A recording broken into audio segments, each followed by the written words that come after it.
O Senhor é o meu pastor, e nada, nada, nada me faltará. Deitar-me faz em verdes pastos e leva-me pra junto das águas tranquilas.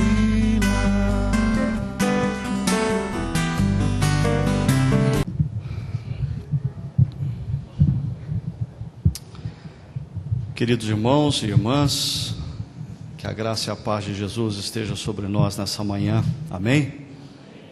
Amém? Amém? Ok. Vai chegando no final assim, a turma já vai entregando os pontos, né? Eu espero que, antes de mais nada, ontem eu fiz menção sobre algumas barreiras na apresentação do Evangelho ao homem e à mulher da sociedade secular, que eu faço uma citação de George Hunter aqui neste livro, Igreja, Tô Fora. Esse livro foi escrito como uma forma de incitar as nossas comunidades locais a pensarem mais seriamente no seu papel diante desse contexto urbano, pós-moderno que nós estamos envolvidos. Eu creio que parte dos nossos problemas estão relacionados hoje ao fato de que as nossas igrejas são comunidades urbanas, mas com mentalidade rural, vivem num contexto pós-moderno, mas ainda atrelado aos paradigmas da modernidade, algumas das nossas comunidades até aos paradigmas da Idade Média. Então, se você quer mexer um pouquinho com a cabeça dos seus líderes, esse livro foi escrito para isso. E eu creio que ele está relacionado ao que nós temos tratado desde ontem aqui. E eu espero que você, no mínimo, tenha ficado incomodado com algumas coisas que eu coloquei ontem aqui. Esse é o meu desejo. Até talvez, por que não, bronqueado com algumas coisas. Isso é muito bom e eu quero continuar nessa manhã provocando vocês. E aí quem provoca tem que aguentar depois. Na hora do debate, aí eu quero ver, vai sobrar para o meu lado, né? Mas deixa eu mostrar para vocês algumas coisas que nós conversamos ontem. Primeiro, eu apresentei para vocês uma proposta de definição um pouco mais abrangente de evangelho, do conceito evangelho, como o evangelho não é um discurso religioso, mas a ação soberana e graciosa de Deus ao longo da história, resgatando e renovando todas as coisas, inclusive nossas vidas, na totalidade de suas dimensões, através da obra de Jesus Cristo. Em outras palavras, Deus está em missão na história, resgatando a tudo e a todos. O centro dessa missão é o ser humano, homem e mulher. Mas Deus se preocupa com o ser humano na sua totalidade. O Evangelho alcança todas as dimensões da vida humana, afetando as suas emoções, o seu físico, a sua relação social, a sua relação econômica, a sua relação política. Em outras palavras, pessoas impactadas pelo Evangelho precisam sim redimensionar a sua visão de mundo por completo. Eu fiz menção de uma citação do reverendo Tim Keller, e ela está aí agora. O Evangelho não é apenas o ABC, mas o A a Z da vida cristã. Não é apenas um caminho para escapar da condenação pelo pecado, mas é a dinâmica de vida fundamental para a vida cristã como um todo. Como um todo. A segunda frase explica melhor isso. Nós somos salvos por acreditar no Evangelho. E então, nós somos transformados em cada parte de nossa mente, coração e vida por acreditar no Evangelho, mais e mais na medida em que nossas vidas se desenvolvem. E aí, era inevitável uma pergunta que uma pessoa fez a mim ontem à noite: como que esse negócio do Evangelho nos transformar funciona na prática? Eu fiquei pensando bem nessa pergunta e eu cheguei à conclusão que essa pergunta nada mais é do que um eco do nosso cristianismo e desenvolvido dentro dos paradigmas da modernidade. A modernidade nos deu a sensação de que se nós conseguirmos compreender as coisas, nós teremos domínio sobre elas. No entanto, tudo aquilo que nós não temos domínio, nós não conseguimos compreender. E isso nos deixa muito desconfortáveis. E eu pensei na pergunta que me foi feita e dentro de mim surgiu a seguinte indagação: será que quando eu pergunto como isso funciona na prática, na verdade, não é uma pergunta como eu posso ter domínio sobre essa transformação que o Evangelho opera em mim? Como que eu posso descobrir o botão do volume ou do controle para intensificar a transformação ou minimizar a transformação? E a grande questão é se de fato nós temos que ter, ou se de fato temos algum controle dessa ação poderosa de Deus em nossas vidas, ou se o nosso papel é tão somente nos deixar expostos a essa ação. Colossenses capítulo 1, verso 6, foi o verso base em que eu fiz algumas reflexões com vocês, onde o apóstolo Paulo diz: por todo o mundo este evangelho vai frutificando e crescendo, como também ocorre entre vocês, desde o dia em que o ouviram e entenderam a graça de Deus em toda a sua verdade. Eu chamei a atenção de vocês para esses dois primeiros verbos que caracterizam o impacto do Evangelho, percebam, numa vida, numa família, numa cidade, numa sociedade. O Evangelho transforma a tudo e a todos. Aonde o Evangelho atua, há transformação e multiplicação. Também chamei a atenção de vocês para esses dois verbos na penúltima frase: ouviram e entenderam. A ação poderosa do Evangelho nas nossas vidas e na vida daqueles que estão ao nosso redor tem início quando eles ouvem e compreendem. E aí eu fiz duas perguntas para vocês, dizendo: o que de fato tem sido pregado e ensinado nas nossas igrejas? É o Evangelho? Essas novas faces de cristianismo que têm emergido nos nossos tempos, são novas faces derivadas do impacto que o Evangelho gera, transformando e multiplicando, ou seja, são novas faces do mesmo e antigo Evangelho? Ou são novas faces derivadas da pregação de um outro Evangelho? Não basta ouvir, tem que compreender. E aí eu fiz uma outra pergunta para vocês: como nós temos pregado e ensinado a palavra de Deus nas nossas igrejas, nos nossos seminários?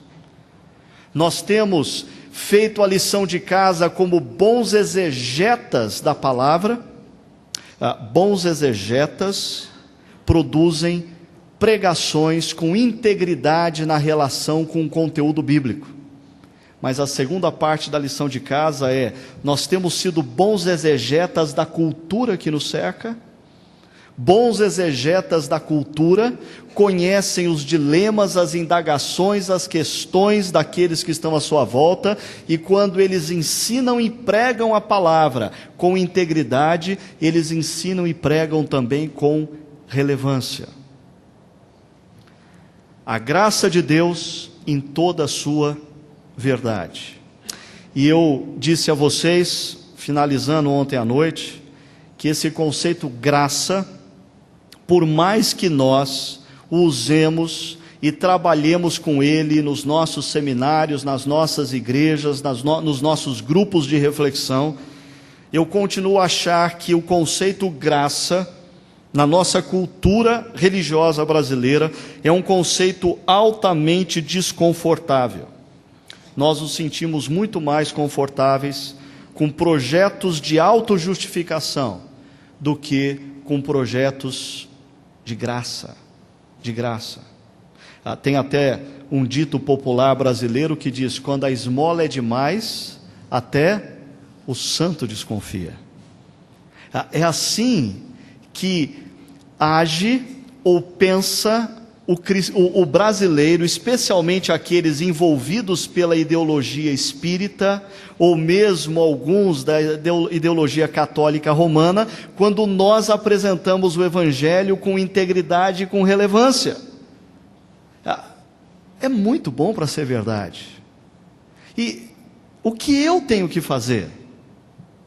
Bem, por isso, 2 ladrões, como diz Tertuliano, sempre nos cerca, sempre nos rodeia, tentando minar a eficácia do Evangelho nas nossas vidas.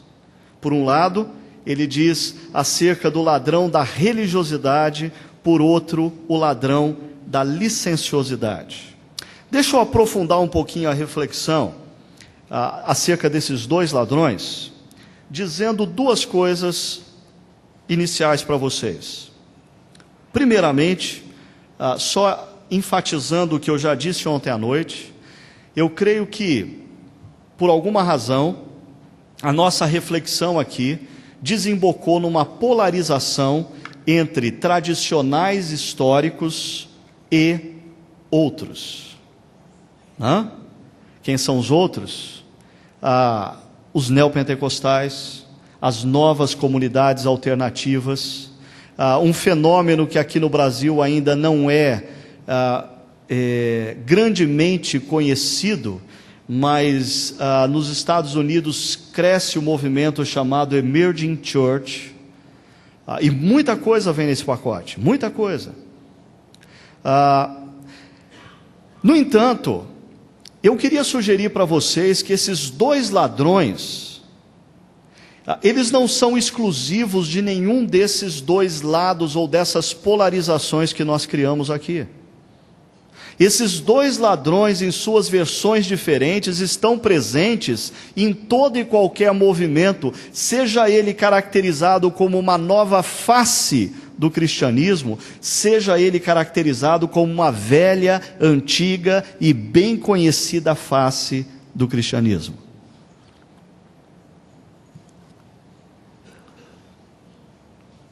Veja só, trabalhando um pouco a questão do ladrão da religiosidade. Esse ladrão, eu diria, ele é um inimigo íntimo daqueles que têm uma formação histórica tradicional. É um inimigo íntimo.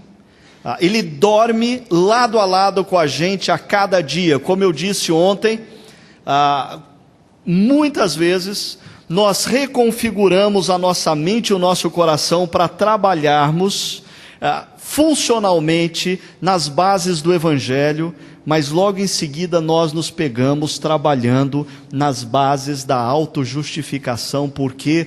Porque esse ladrão é um ladrão altamente íntimo, nosso, daqueles que têm uma tradição histórica, ou uma tradição presbiteriana, batista, metodista, mesmo os nossos irmãos assembleianos que estão sendo tratados aqui como os pentecostais históricos. Veja só, o foco desse ladrão é cumprir regras e normas.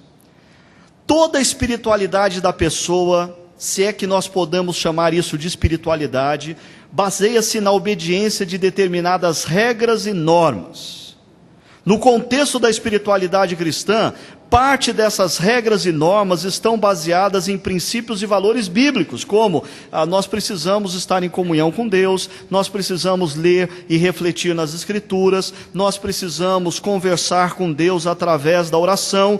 No entanto, gradativamente isso vai se corrompendo, se transformando em meros costumes e tradições desenvolvidas pelo meio religioso. A pessoa passa então a desenvolver um sentimento de culpa em relação a essas práticas e não uma relação de prazer.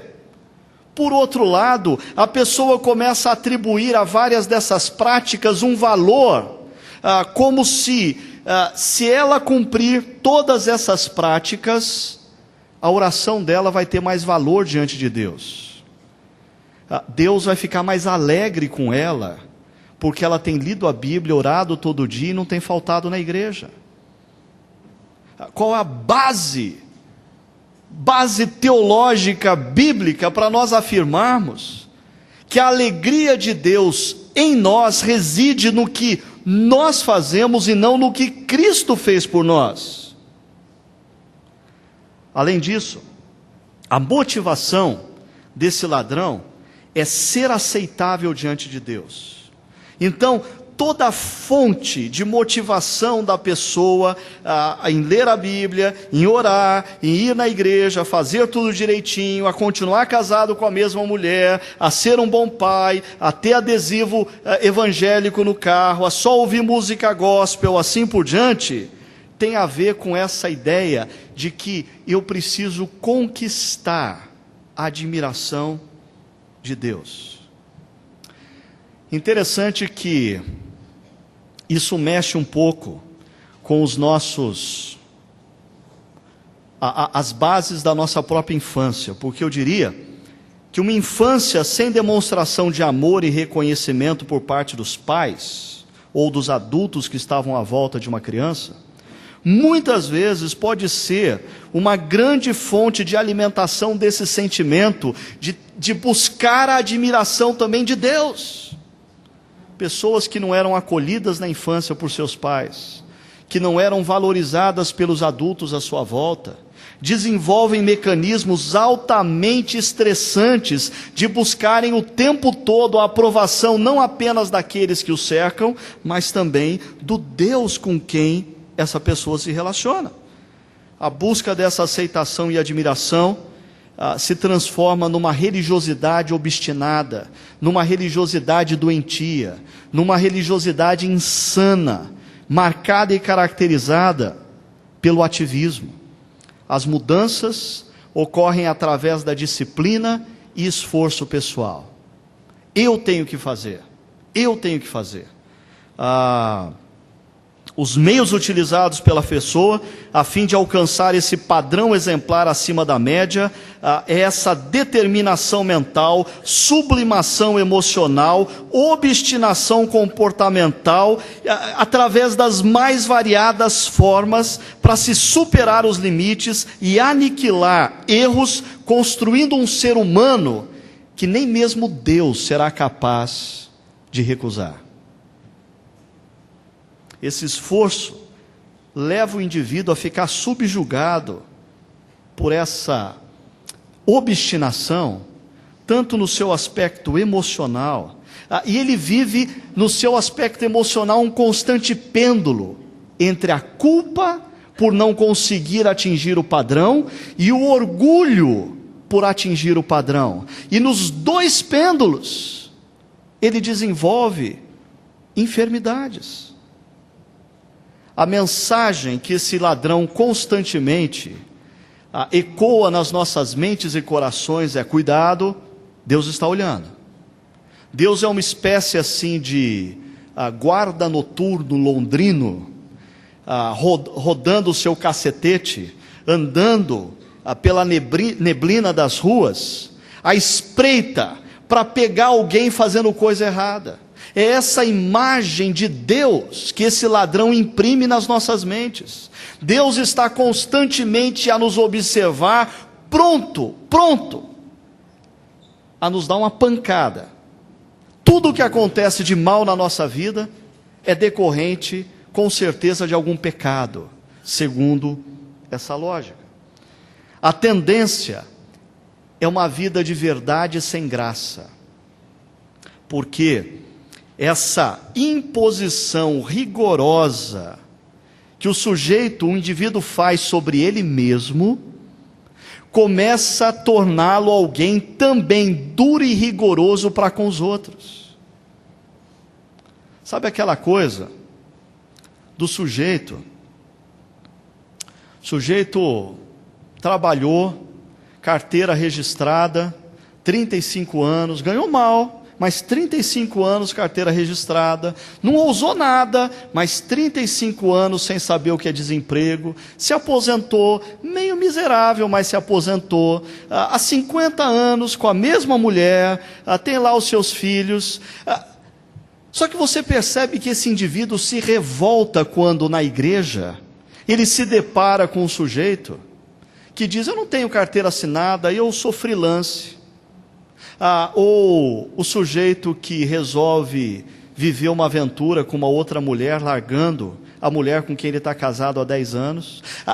Perceba, queridos, a grande pergunta não é se esse sujeito, ao ficar irado com aquele que é irresponsável, deixando a sua esposa, tem a ver com um princípio de vida, ou no fundo, tem a ver com algo que brota de dentro do coração dele, que diz assim: se eu aguentei a mesma mulher por 50 anos, por que esse cara não pode aguentar a dele? Ele tem que aguentar. Os princípios não emanam da vida, os princípios emanam do peso que ele carrega e que ele atribui aos outros também. O resultado disso é legalismo e hipocrisia. Legalismo, porque a lei deixa de ser um princípio de vida, a lei deixa de ser uma graça que Deus nos deu, para nós nos tornarmos objeto de servidão dela. E hipocrisia, porque como ninguém consegue manter esse padrão, logo se desenvolvem as máscaras. A consequência disso, a gente pode ver nesse filme, Os Miseráveis, da obra de Victor Hugo. Não sei quantos já tiveram a oportunidade de assistir. Boa lição de casa para esse final de semana, para você refletir um pouco sobre essa questão do Evangelho, da graça em sua plenitude e o ladrão da religiosidade. Esse filme conta a história de um ex-prisioneiro que, deixando a prisão, não encontra abrigo em lugar algum, a não ser na casa de um bispo, que o acolhe com carinho, com atenção, mas na calada da noite, ele se levanta e rouba a casa do bispo. O bispo, ouvindo algum barulho, vai até a sala e é agredido por esse ex-presidiário, e esse ex-presidiário foge. Na manhã seguinte, os policiais apanham esse homem com vários objetos de prata, e voltam à casa do bispo com esse homem, dizendo: olha, nós apanhamos esse ladrão e ele está com várias coisas que são do senhor. O bispo, surpreendentemente, diz àqueles policiais: não, eu dei essas coisas a ele, eu dei. E quando os policiais se dispersam, aquele bispo se aproxima do ex-presidiário e diz a ele: você não pertence mais a você mesmo. Eu te comprei para Deus. Eu te comprei para Deus. Que analogia interessante com o que Cristo fez por nós. Ele nos comprou para Deus. No entanto, no desdobramento da obra, surge um outro personagem, um inspetor de polícia que conhecia esse ex-presidiário desde o tempo em que ele estava na prisão e que não consegue se conformar com o fato de que aquele sujeito está em liberdade. Para ele, uma vez presidiário, sempre presidiário. Uma vez errado, sempre errado. Uma vez culpado, para todos sempre culpado. Para aqueles que não assistiram ainda esse filme, eu não quero estragar o final dele, mas é muito interessante, nós podemos ver o que o ladrão da religiosidade faz na vida de um homem, observando o que acontece na vida desse inspetor. Esse homem se corrói por causa do seu legalismo. Ele se corrói porque ele não consegue lidar com a graça. Para esse homem, o evangelho certamente seria um grande escândalo. Por isso, o ladrão da religiosidade gera algumas enfermidades bem presentes no nosso meio, e cabe a gente analisar em quais das faces do novo cristianismo, ou quais das novas faces do cristianismo que nós temos aí. Por um lado, o ladrão da religiosidade gera culpa, tristeza e depressão. Exemplo clássico disso são as punições a que eram submetidos alguns monges em alguns monastérios medievais. Visando enfraquecer o corpo com seus desejos carnais, indivíduos se submetiam a flagelos, penitências e sofrimento. A motivação primária de tudo isso era o senso de culpa diante de Deus, das pessoas e do mundo à sua volta. Uma segunda enfermidade é o orgulho e o criticismo. Se por um lado, talvez em algumas dessas novas faces do cristianismo, esse ladrão da religiosidade gera essa enfermidade culpa, tristeza e depressão, em algumas outras, não tão novas faces do cristianismo, esse ladrão tem gerado muito orgulho e criticismo. São pessoas que perdem a noção da sua própria pecaminosidade, porque elas se sentem melhores do que as outras ao praticarem os rituais religiosos que as outras não praticam. Elas se sentem melhores do que as outras porque elas têm adesivo gospel no carro, porque elas escutam música gospel no seu CD, porque elas têm camiseta gospel. Como se essas coisas fossem de fato os sinais da transformação do evangelho numa vida, numa família e numa sociedade. E uma terceira enfermidade é a esquizofrenia religiosa. Quantas vezes nos últimos anos, queridos, nós não temos sido surpreendidos com os escândalos que vêm à tona? E a maioria de nós diz: como que isso pôde acontecer? Eu jamais poderia imaginar uma coisa dessa.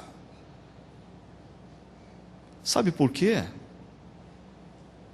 Porque nós subestimamos a natureza pecaminosa que existe em nós. E nós criamos instituições, igrejas e organizações que incentivam essa cultura do engano a que eu gosto. Nós vivemos como se nenhum de nós aqui tivéssemos nossas fraquezas, nossas limitações, nossas tentações, nossos lados escuros da alma. Eu acho sempre interessante como aquela mulher que foi trazida pelos fariseus e escribas diante de Jesus, acusada de adultério, aquela mulher não tem como proteger os cantos escuros da sua alma, porque ela está completamente desnudada na sua pecaminosidade. No entanto, os fariseus e escribas, quando Jesus revela os cantos escuros deles também, dizendo: aquele que não tem pecado, que atire a primeira pedra. Ao invés de deixar a luz de Cristo iluminar esses cantos escuros, de forma que as trevas dentro deles fossem dissipadas, eles fogem da presença de Jesus. A maneira que nós precisamos lidar com os cantos escuros das nossas almas não é fazendo de conta que esses cantos não existem, nem muito menos escondendo esses cantos da luz de Cristo. Nós precisamos ter coragem de entrar em contato com eles, reconhecê-los e deixar que o Evangelho de Cristo ilumine esses cantos escuros. Senão, nós desenvolvemos essa espiritualidade doentia, se a gente pode chamar de espiritualidade, essa religiosidade esquizofrênica, onde nós somos uma coisa diante das pessoas, mas dentro do nosso próprio ser, nós bem sabemos que somos uma pessoa bem diferente. A pergunta que eu faria para vocês aqui é: o que nós temos analisado e visto como novas faces do cristianismo? Quanto essas novas faces se associam com o Evangelho de Cristo, que nos liberta da culpa do pecado, nos transforma pelo poder da graça de Deus e nos move na direção da influência do nosso meio, nos engajando nessa missão de Deus, da redenção de todas as coisas? Ou quanto essas novas faces do cristianismo estão associadas com a mera religiosidade doentia, que se preocupa com a performance, no meio histórico tradicional com a performance moral, no meio neopentecostal com a performance dos rituais e contribuição financeira. Mas por outro lado nós temos um outro ladrão. O ladrão da licenciosidade. E eu conversava há pouco com um grupo de estudantes de um seminário, e eu leciono em seminário há 17 anos, então eu sei muito bem como que funcionam as coisas. Na maioria das vezes nós chegamos nos nossos seminários com uma espiritualidade, ou talvez uma religiosidade muito próxima dessa anterior, que nós abordamos.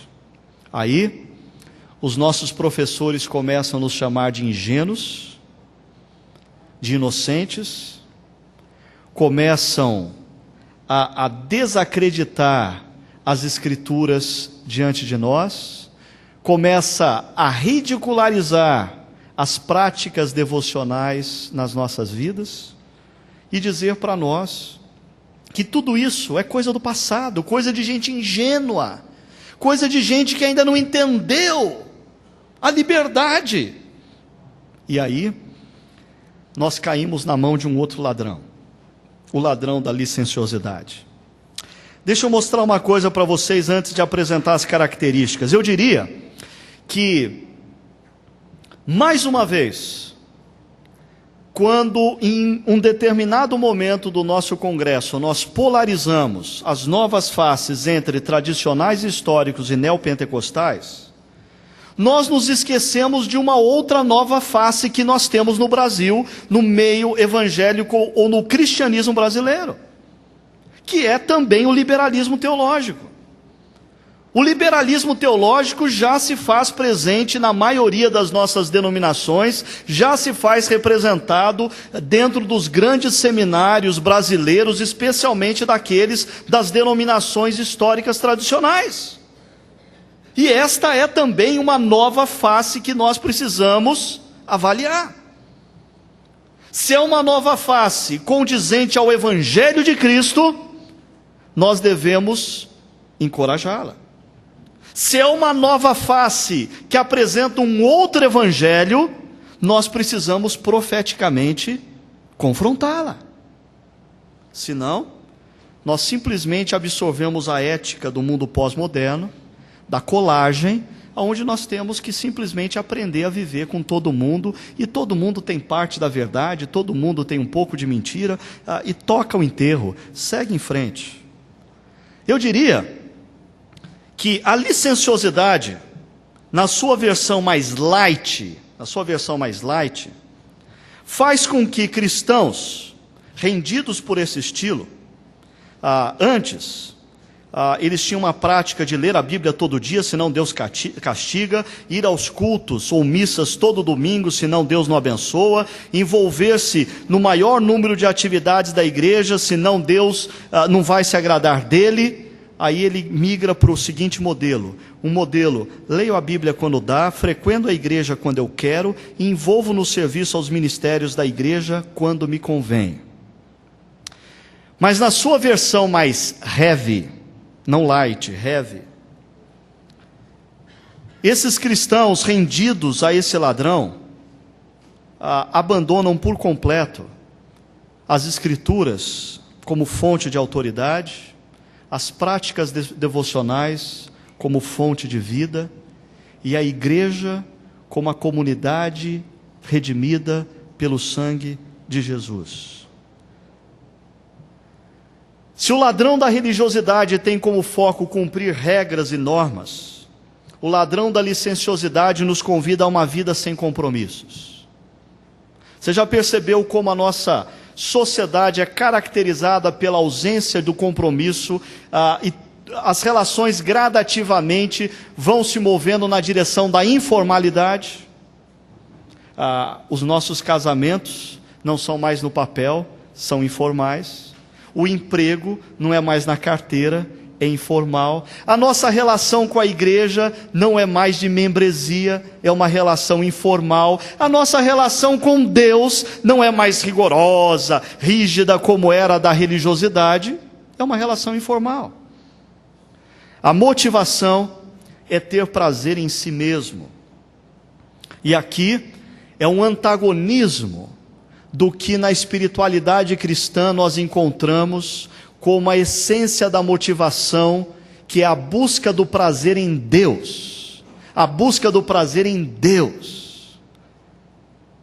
Deus como a fonte última do genuíno prazer. As mudanças não são necessárias.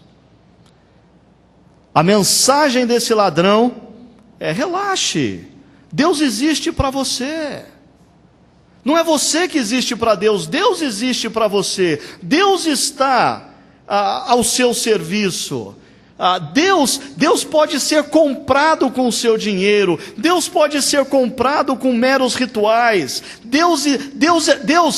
A imagem do licencioso é a imagem de um Deus velho, carente, que necessita de um agrado da nossa parte e que nos ama de maneira cega.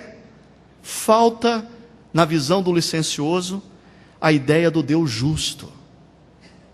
Jesus, para o licencioso, se parece mais com um guru indiano, com cabelos longos, que lava o seu cabelo com shampoo, sabor pêssego, que toma chá verde, que só come comida light, que a mãozinha é macia porque passa creme, fala manso e de maneira amigável o tempo todo.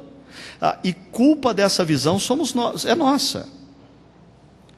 Porque eu diria que nas nossas igrejas, nas nossas revistas de escola dominical para crianças, nas nossas histórias bíblicas sobre Jesus, falta, eu vou correr um risco agora aqui, mas mulheres não me entendam mal, falta a masculinidade em Jesus. Por isso, nós nos relacionamos com Jesus como se ele fosse mãe, e não como se ele fosse pai. Com todo respeito, eu adoro essa ideia de que nós precisamos resgatar o lado feminino das nossas relações, do nosso ser. Mas queridos e queridas, eu tenho receio de que nas nossas igrejas o que está acontecendo é que nós estamos tornando, por exemplo, a nossa adoração uma adoração altamente feminina, aonde homens não se sentem confortáveis. Por que nas nossas igrejas nós temos tantas mulheres e crianças e tão poucos homens? Eu digo para você, porque alguns dos nossos cultos, para mim como homem, parece que eu estou entrando numa loja de lingerie. Explico melhor.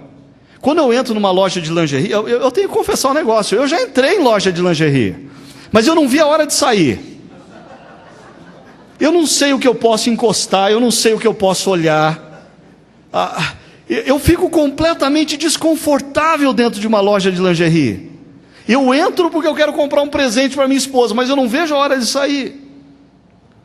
As nossas igrejas, às vezes, têm se tornado igrejas altamente sensitivas, altamente sensíveis. O dirigente de louvor fala manso, o pastor fala manso, todo mundo é amável. O modelo de espiritualidade que nós temos é aquele que a pessoa abraça: oh, meu amado, meu querido, Deus te abençoe, meu querido.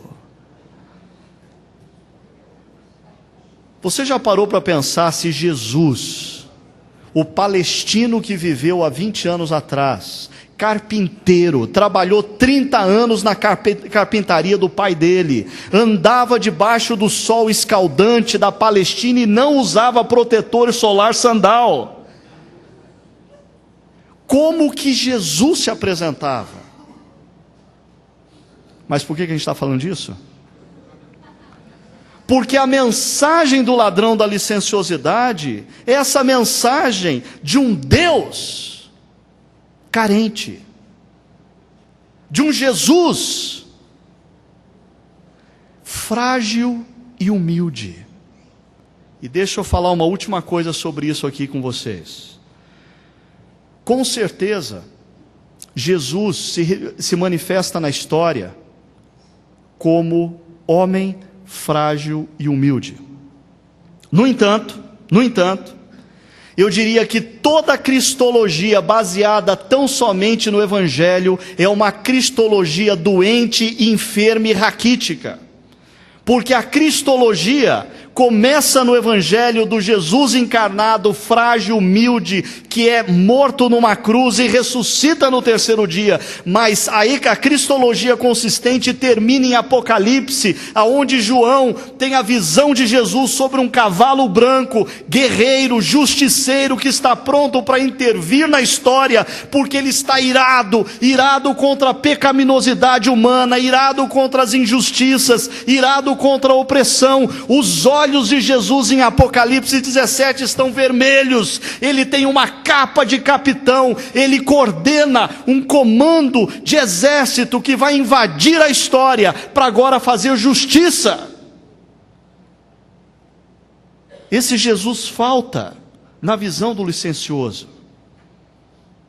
Esse Jesus que olha para a história irado com as injustiças, com as opressões, com a pecaminosidade humana em todas as dimensões. A tendência é eles viverem uma graça sem verdade. E o resultado é esterilidade e insubmissão. Esse modelo de cristianismo, se nós podemos chamar de cristianismo, é um modelo altamente estéril. Seminários, teólogos, pastores, cristãos que se deixam envolver por esse ladrão se tornam altamente estéreis. Não existe multiplicação, nem muito menos frutificação nessas vidas. E mais, se tornam altamente insubmissos. Por quê? Perceba o ponto 2, a motivação. Eles vivem regidos pelo seu próprio prazer. Eles são os senhores das suas próprias vidas. Mais uma vez, volto a perguntar para vocês. Diante das novas faces do cristianismo, nessas novas faces nós temos encontrado uma cristologia consistente, a qual nos convida ao perdão dos nossos pecados, à libertação da culpa, mas a uma vida comprometida com a justiça, comprometida com a igualdade, comprometida com o amor, comprometida com a santidade? Ou nessas novas faces do cristianismo, nós encontramos mais desse elemento da licenciosidade? Eu ia trabalhar um pouquinho com vocês algumas características que Judas nos apresenta, desses licenciosos. Eu só vou ler o verso 4 de Judas. Pois certos homens infiltraram-se dissimuladamente no meio de vós, transformaram a graça do nosso Deus em? E negaram Jesus Cristo, nosso Salvador. Amém? Não. Negaram Jesus Cristo, nosso soberano Senhor. É a visão do Jesus sobre um cavalo branco, general de um exército celestial, que está prestes a invadir a história para fazer e concretizar o seu reino de justiça. Por isso, eu não sou discípulo de um guru indiano que toma chá verde, só come comida light, fala manso e tolera tudo. Frágil. Eu sou discípulo de um Jesus que nesse exato instante reina soberano sobre o seu trono e está prestes a invadir a história para concretizar o seu reino. Como eu não vou ter tempo de tratar essas características de Judas, eu vou passar aqui para frente, só mostrando que os danos deste ladrão, segundo Judas, transformaram a graça de nosso Deus em libertinagem, negaram Jesus Cristo, nosso único soberano Senhor. Mas qual é a terceira via?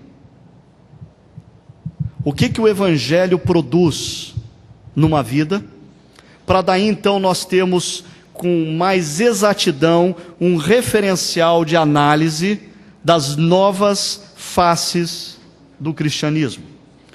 2 Coríntios capítulo 5, verso 14 e 15, diz assim: pois o amor de Cristo nos constrange, porque estamos convencidos de que um morreu por todos, logo todos morreram.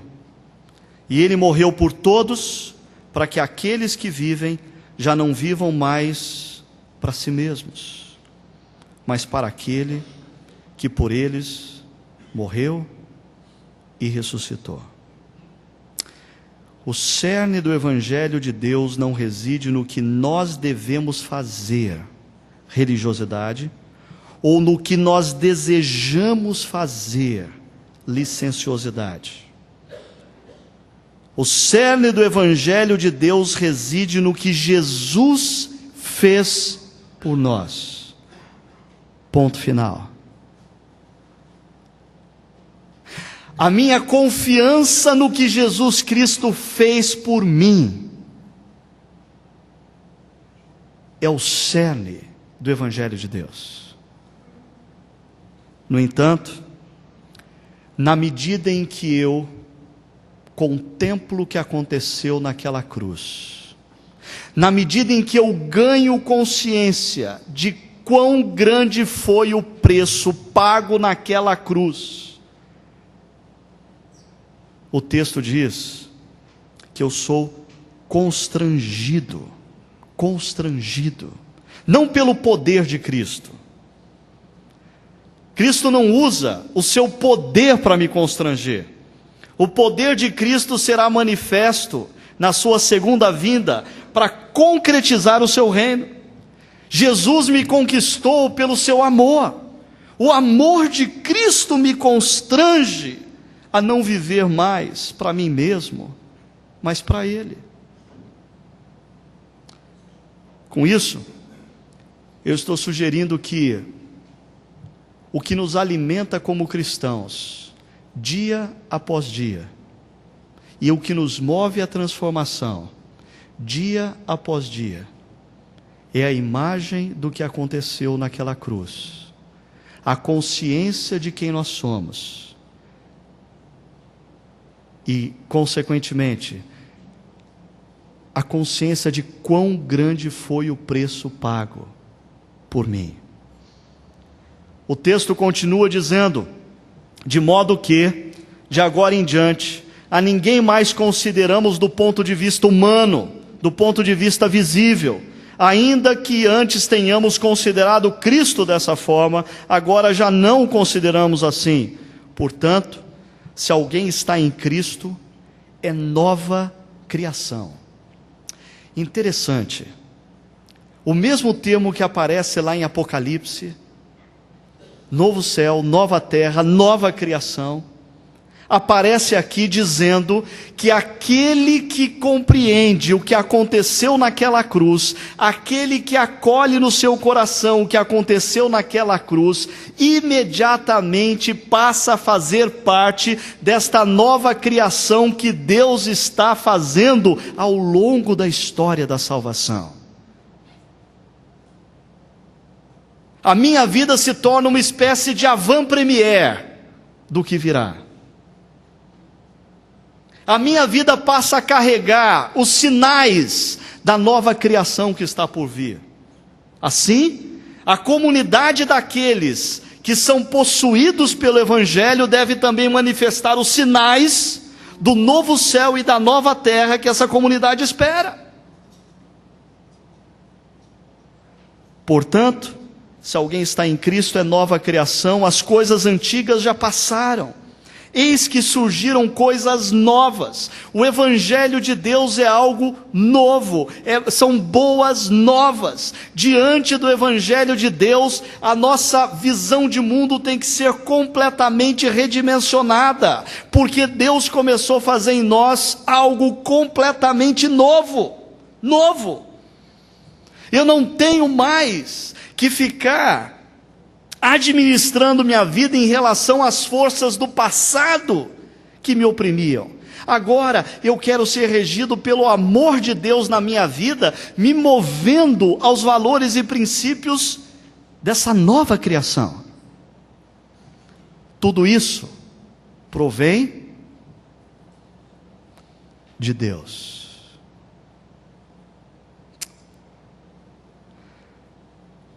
Um tiro no pé de alguns. Eu imagino que alguns estavam achando que a coisa estava começando a ficar boa, porque estava voltando a esse negócio do eu tenho, e aí o apóstolo Paulo coloca mais uma vez uma frase desse tipo que estraga o nosso barato: tudo isso provém de Deus. E isso nos deixa mais uma vez extremamente desconfortáveis, porque tira de nós o controle. Tudo isso provém de Deus, que nos reconciliou consigo mesmo por meio de Cristo, e nos deu agora o ministério da reconciliação. Ou seja, que Deus em Cristo estava reconciliando consigo o mundo, não levando em conta os pecados dos homens e das mulheres, e nos confiou a mensagem da reconciliação. Portanto, somos agora embaixadores da reconciliação. Somos pessoas que compreendemos aqui e acolhemos aqui o que Deus fez na cruz do Calvário, e agora nós vivemos para contar aos nossos amigos e parentes o que Deus fez por eles também. Como se Deus estivesse fazendo o seu apelo por nosso intermédio. Por amor a Cristo lhes suplicamos, reconciliem-se com Deus. Deus tornou pecado por nós aquele que não tinha pecado, para que nele nos tornássemos justiça de Deus. Não existe outra forma de sermos considerados justos e santos diante de Deus, a não ser através da imagem da cruz.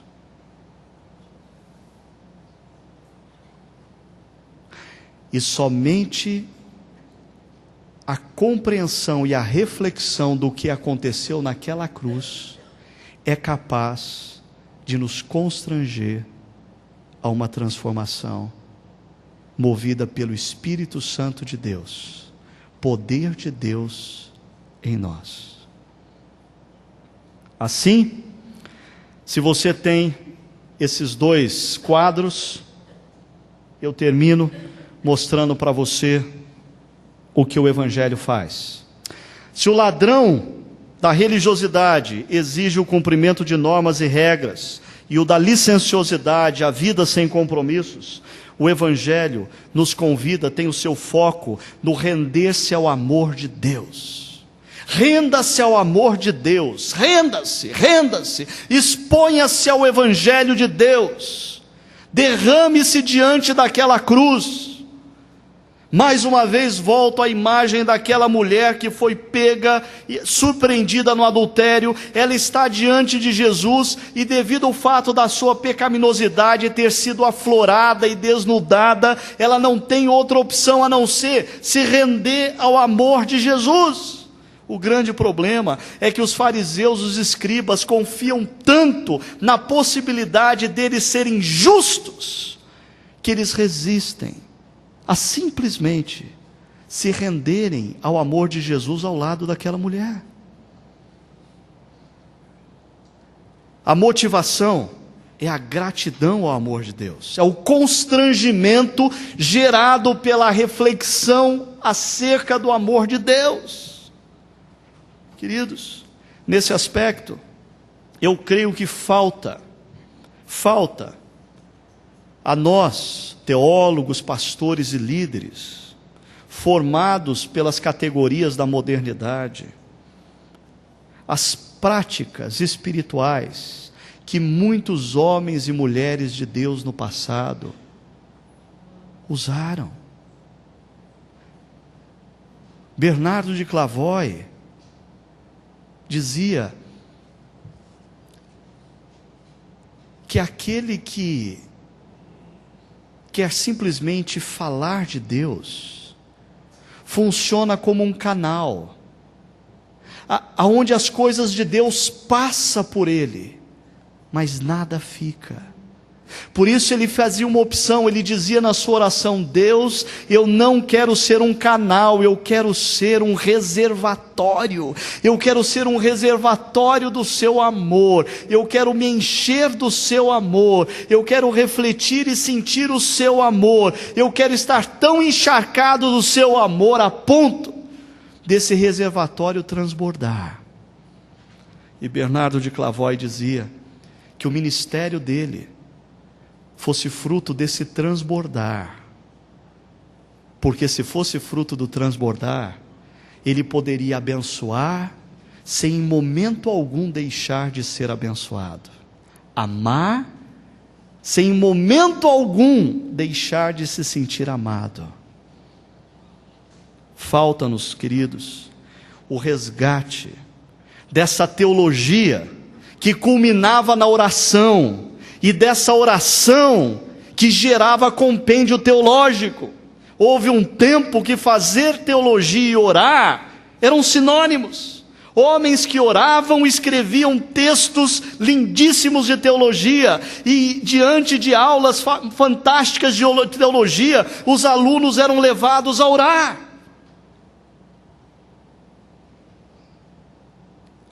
Quando alguém questiona Jesus,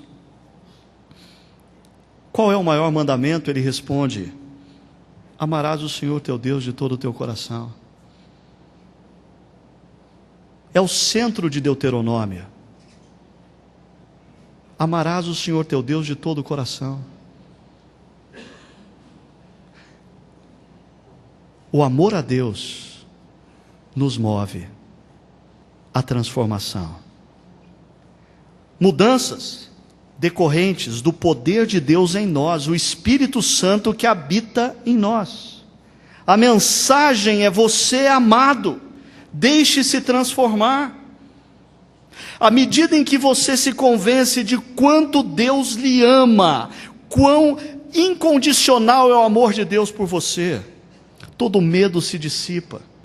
Eu posso abrir a minha vida, eu posso deixar Deus iluminar os cantos escuros da minha alma, eu posso deixar Ele mexer nesses cantos escuros, porque Ele me ama. A tendência é a verdade e graça. Porque o Deus encarnado que traz as boas novas até nós vive em plenitude de verdade e em plenitude da graça. E o resultado, como diz Colossenses 1:6, é uma vida frutífera e multiplicadora. Queridos, a minha intenção, trazendo essa reflexão para vocês, reflexão simples, eu tenho a plena certeza de que muitos daqueles que estão aqui me ouvindo poderiam fazer reflexões muito mais profundas, consistentes e interessantes. Mas a minha intenção trazendo essa reflexão para vocês é a seguinte: quando nós nos encontramos para avaliar as novas faces do cristianismo, mas partimos de um pressuposto, o que é o cristianismo? E optamos, nós não vamos usar a categoria cristianismo, a categoria sociológica, mas a categoria teológica, a fé e a espiritualidade cristã. Nós temos que nos voltar para o Evangelho de Deus, que é o cerne do cristianismo, e avaliarmos as novas faces a partir desse cerne. Segundo, existe por aí novas faces, criativas, contemporâneas e muito interessantes, que possuem o mesmo evangelho do passado. Diante dessas novas faces, nós devemos nos desvencilhar dos nossos preconceitos, das nossas manias, das nossas preferências e perceber que o Evangelho não está debaixo do nosso controle, mas nós e a igreja está debaixo do controle do Evangelho, e o Evangelho pode sim se manifestar ao longo da história de formas diferentes e criativas. Mas existe talvez por aí novas faces do cristianismo, que, como Paulo chamou, são outros evangelhos. E me preocupa demais essa tendência do nosso meio evangélico, de nós nos tornarmos cada vez mais light nas nossas análises, cada vez mais cuidadosos nas nossas falas. Eu não me sinto profeta, mas eu me ressinto no meio evangélico brasileiro de profetas, que tenham a coragem de chamar o que não é cristianismo de outro evangelho, mesmo que as consequências sejam duras. E terminando, uma última intenção. Ao conduzir vocês a uma reflexão sobre o que é o Evangelho de Deus, eu queria também gerar em vocês uma pergunta. É muito fácil nós olharmos para as novas faces e percebermos a inexistência do Evangelho em algumas delas. Mas a grande questão é, no nosso meio, nós temos vivido o Evangelho? O que nós temos nas nossas igrejas é o Evangelho? Ou nós nos tornamos também uma das novas faces do cristianismo, que nada tem a ver com o Evangelho? Ah, Ricardo, você está sendo duro demais. Queridos e queridas, isso já aconteceu na história da humanidade. E aqueles que estavam dentro da igreja institucional achavam um absurdo Lutero e seus seguidores dizerem que a igreja havia se desviado. Jesus, quando apontou para os fariseus e escribas que eles tinham perdido o rumo e agora a religiosidade deles era fria e inconsistente, eles não conseguiam aceitar essa possibilidade. Eu não estou dizendo que essa é uma possibilidade real, é só uma conjectura que eu quero convidar vocês a pensarem. Nós estamos engajados no Evangelho?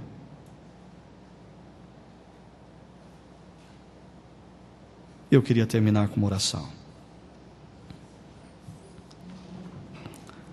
Senhor, diante de tudo que ouvimos e refletimos nesses dias, nós queremos pedir a Tua sabedoria, o Teu discernimento, para percebermos claramente aonde está o Seu mover em todas as nossas discussões e reflexões. Como fruto deste congresso, queremos ter não meramente a lembrança de dias frutíferos no aspecto intelectual e teológico. Nós gostaríamos de ter a lembrança de dias em que a reflexão acerca da Tua palavra nos levou a um novo tempo nas nossas vidas, nos nossos ministérios, nas nossas igrejas e, por que não dizer, Pai, nas nossas cidades e no nosso Brasil.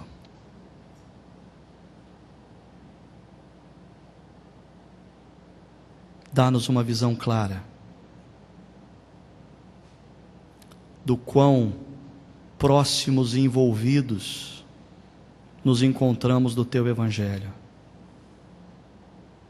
ou do quão próximo ou envolvidos nos encontramos desses ladrões que constantemente nos enganam e nos levam para um lugar distante da Tua graça, da Tua alegria, da Tua paz.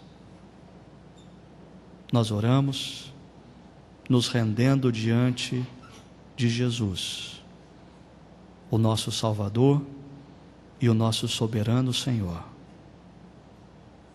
declarando o nosso desejo e o nosso anseio para que Ele venha e concretize o reino de justiça que Ele nos prometeu.